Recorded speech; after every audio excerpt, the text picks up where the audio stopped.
Passons au tramway, une nouvelle toute fraîche de ce matin ou hier soir, en fait.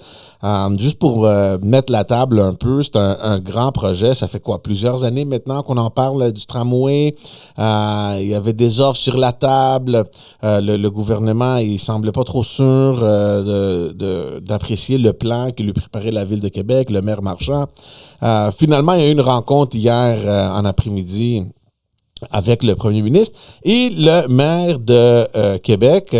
Il a été informé que finalement, le gouvernement du Québec allait donner le projet à la Caisse de dépôt et non, parce que je pense que le maire de Québec voulait assumer le contrôle de tout le projet, voulait que la Ville de Québec s'en charge de la construction du projet. C'est encore moins optimiste que ça. C'est-à-dire, ce qu'il a donné à la Caisse de dépôt, c'est pas la réalisation, c'est d'arriver avec une proposition d'ici 6 mois. Donc, on est loin. Alors, effectivement, tu as raison de dire que c'est un gros recul pour un projet dont on parle depuis très, très longtemps maintenant. Écoute, il faut le dire, c'est vrai. Il y a un politicien fédéral qui l'a dit d'ailleurs. Québec, c'est la seule grande ville au Canada qui n'a pas un projet structurant de transport en commun. Ce qui n'est pas normal. Mais regarde, loin de moi l'envie ici de défendre un projet. D'abord dans une ville dans laquelle je ne vis pas et une ville d'ailleurs où les habitants n'aiment pas vraiment que les gens de l'extérieur donnent leur avis. Mais par contre, pour y avoir quand même vécu un petit peu, séjourné un peu à l'époque où je travaillais à Québec en politique, et d'ailleurs pour avoir travaillé pour un ministre de la capitale nationale, j'ai quand même envie de te dire que ce qui fait un peu mal au cœur, c'est pas tant, à mes yeux bien sûr, ce qui fait mal au cœur, c'est pas tant l'abandon du projet de tramway que le fait de se dire il n'y en a pas de projet qui se réalise en ce moment à Québec. Tu sais, il y a le 3e lien, il est mort, il est vivant, il est mort, il est vivant, on ne sait plus trop. Là, il n'y a personne qui y croit vraiment à ce 3e lien. Donc là maintenant c'est le tram. Je sais, j'ai rencontré moi plusieurs de mes amis là qui connaissent, qui vivent à Québec, qui connaissent très bien la réalité politique à Québec, qui écoutent la radio, qui y interviennent d'ailleurs aussi à l'occasion. Puis je jase avec eux. Puis il y en a beaucoup qui disent à Québec le projet de tram était plus si populaire que ça. Je veux bien le croire. Mais il va bien falloir quand même doter Québec d'un système de transport en commun qui a de l'allure.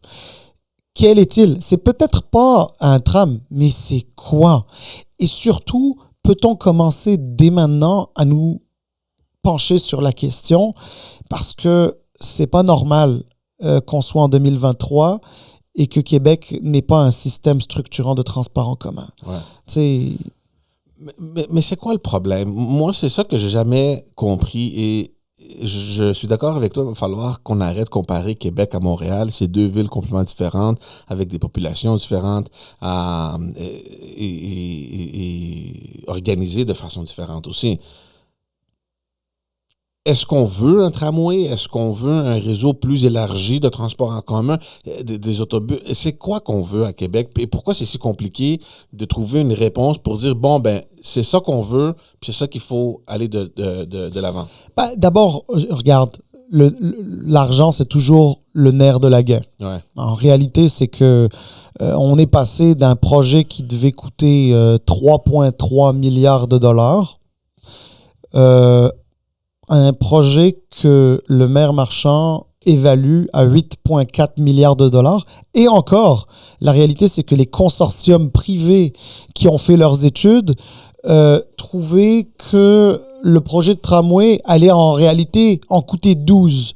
C'est juste le maire Marchand qui, en l'interne, avec les fonctionnaires de sa ville, etc., et puis d'autres personnes, j'imagine, externes, se sont dit qu'il y avait possibilité de faire des économies si c'était la ville qui était maître d'œuvre du projet.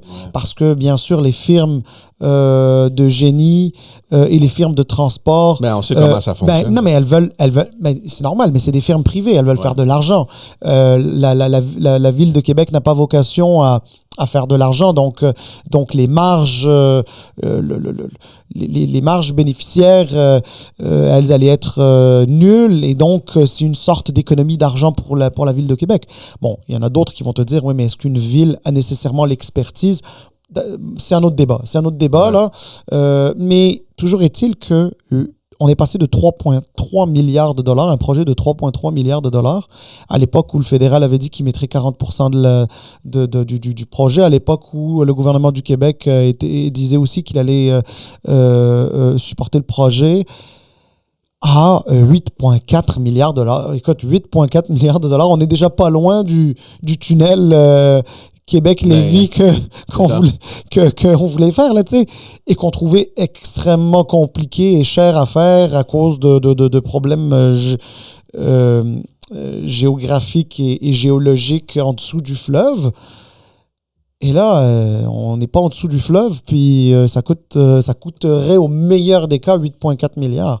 Alors, l'argent est le nerf de la guerre. Ensuite, par rapport à déterminer qu'est-ce qu'il faut à Québec, regarde, c'est pas à moi de le dire, je suis pas un expert du tout des transports. Mais c'est sûr qu'il y a d'autres peut-être avenues à explorer, comme les SRB, donc les espèces de systèmes d'autobus rapides. Peut-être que c'est une option, je ne sais pas, tu sais, ça pourrait être une bonne option, pourquoi pas. Alors écoute, j'ai entendu parler de métro, mais le métro, ça va coûter encore plus cher à mon sens. Mais oui.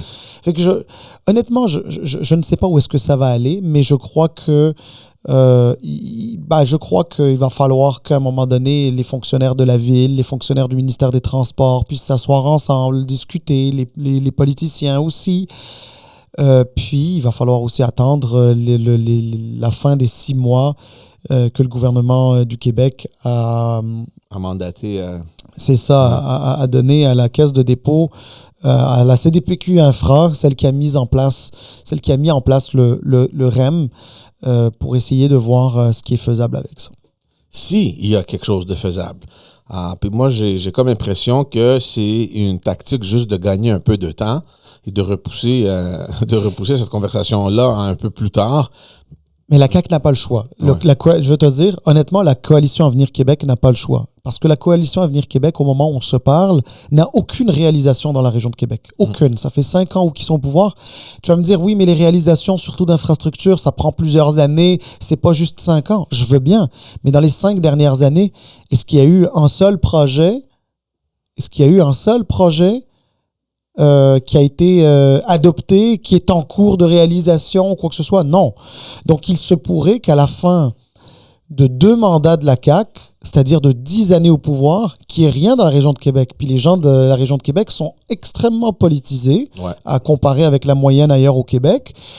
Et ils vont pas oublier ça, surtout qu'ils vont se souvenir des promesses du 3e lien qui n'a pas eu lieu. Mais déjà, ils ont envoyé un message. Hein, exactement, c'est en plein ça. Ils ont déjà envoyé un message en faisant élire un parti jamais personne qui aurait pensé que le Parti québécois remporterait Jean Talon. Puis clairement, c'est un message clair. Un autre dossier à suivre.